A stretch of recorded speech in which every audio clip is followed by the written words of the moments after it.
Now, Bengaluru's civic crisis has resurfaced with a vengeance. The spotlight has fallen on the city's failing infrastructure once again. The city's Bellandur lake, infamous for its foaming and even getting a fire, has now begun spitting up toxic foam once again.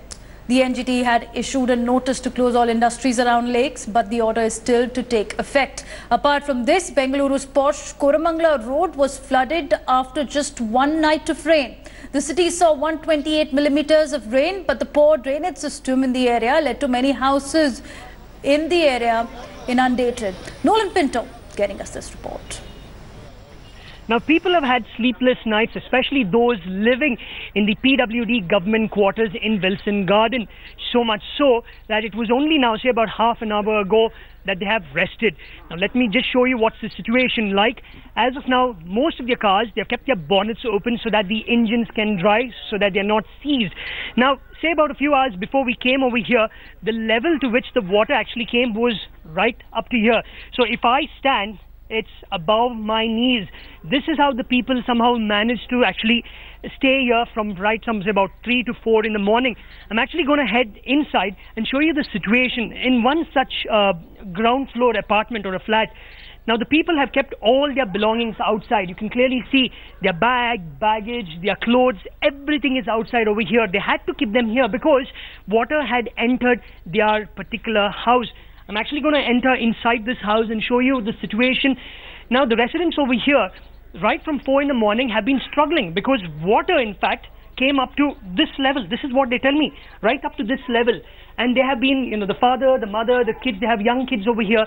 They've been struggling to actually get the water out using buckets, trying to save their whatever, all the important things, their clothes, their bags and all that. We have with me the man of the house right here to tell us, sir, since what time have you been struggling like this? Yesterday 3 o'clock, sir. Yesterday 3 o'clock. Okay. रात में 3 बजे पानी घुस गया, तो हम रात में उठ के पूरे हम तमाम लोग बच्चे भी बच्चे जो चीज़ें थी बाहर डाल के बैठने के लिए कोशिश कर रहे थे और पीछे के डोर से भी जो मोहरी वगैरह टूट के वो पानी भी फ्लड जो है दरवाजे के अंदर से घुस गया। किचन, हॉल एंड रूम पूरा घुस के उस तरफ एंट्रेंस में जा रहा था फोर्स में। एक तो नींद भी गई, चैन गया और कपड़े पूरे भीग गए। जो एक्स्ट्रा जो कॉस्टली जो थिंग्स थे वो भी डैमेजेस हो गए।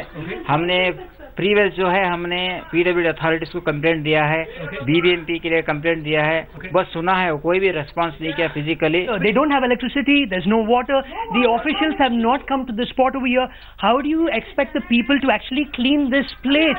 And apart from that, they also want to know is that, has this happened to any corporator's house? Has this happened to any minister's house? That is not the case. It is the common man, the Aam Aadmi, the taxpayers, the regular taxpayers who are actually facing this brunt. And they are extremely angry. They say that, and with dengue now ruling the roost in the city, they are worried, extremely worried, because they have 2 small kids over here. When will the government wake up and understand the people's plight and do something about this? With camera person Manju, Nolan Pinto for India Today in Bengaluru. Going across to my colleague Nolan, who's joining us. Nolan, we're celebrating the 71st Independence Day in the IT city of India. Is this the state of affairs? Any help reaching these residents, and also any note being taken by the authorities?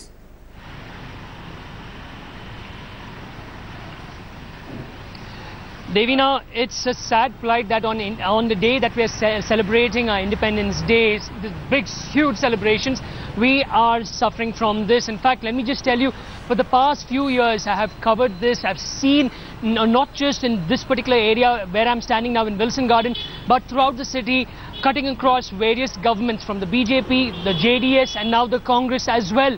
Every time it rains cats and dogs in the city, the low-lying areas get inundated completely.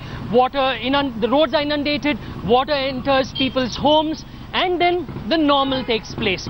The mayor comes out, the BBMP commissioner comes out, the ministers come out, all of them promising the moon, saying that the next time it rains, you will not face this problem. And that next time keeps going on for the next time and the next time and all these years.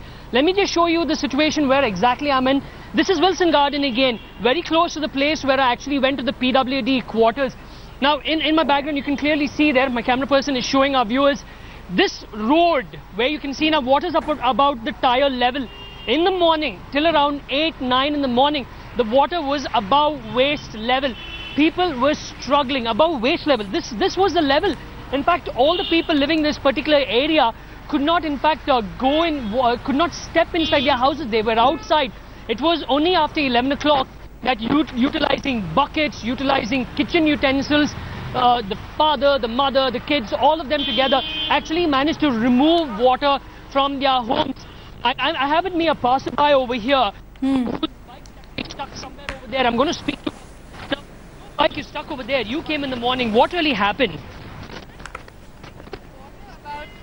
About my waist, so I couldn't really ride through this place, and this whole area was flooded. And there's like the ground floor people, they've been throwing buckets of water outside their houses, and it's been a real huge problem for these people, and they've been trying to fight it for years now and trying to get the government to do something about this, but they haven't really gotten any solution to this.